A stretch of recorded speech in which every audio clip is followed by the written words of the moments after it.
তিনি যথাক্রমে পিএসএল এবং আইপিএল এ খেলার প্রস্তাব পেয়েছেন।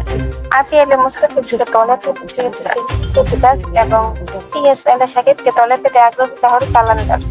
এখানে একটি প্রশ্ন, শাকিব মুস্তাফিজ কি বিসিবির অনুমতি পাবে?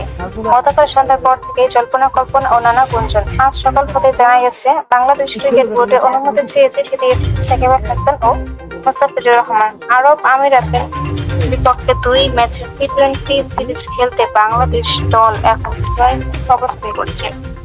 27 মে থেকে পাকিস্তানের ফয়সালাবাদ ও লাহোরে 5 ম্যাচের টি-20 সিরিজ অনুষ্ঠিত হওয়ার কথা বাংলাদেশ ও পাকিস্তানের মধ্যে। এই 2 সিরিজ বাদ দিয়ে মুস্তাফিজকে বিসিবি আইপিএল খেলার অনুমতি দেবে কিনা সেটাই বড় প্রশ্ন। খোঁজ নিয়ে জানা গেছে বাংলাদেশ ক্রিকেট বোর্ড মুস্তাফিজকে আইপিএল খেলার অনুমতি দেওয়ার কথা ভাবছে। এরই মধ্যে সবার জানা পাক ভারত যুদ্ধে বন্ধ হয়ে যাওয়া আইপিএল ও পিএসএল আবার 17 মে থেকে শুরু হতে যাচ্ছে। বিসিবি মুস্তাফিজের আবেদনের প্রেক্ষিতে সিদ্ধান্ত নিয়েছে যে 19 মে পর্যন্ত তাকে বাংলাদেশ দলের সাথে থাকতে হবে। অর্থাৎ আরব আমিরাতের বিপক্ষে 2 ম্যাচের টি-20 সিরিজ খেলেই মুস্তাফিজ চলে যাবেন ভারতের দিল্লি ক্যাপিটালসের হয়ে আইপিএল খেলতে।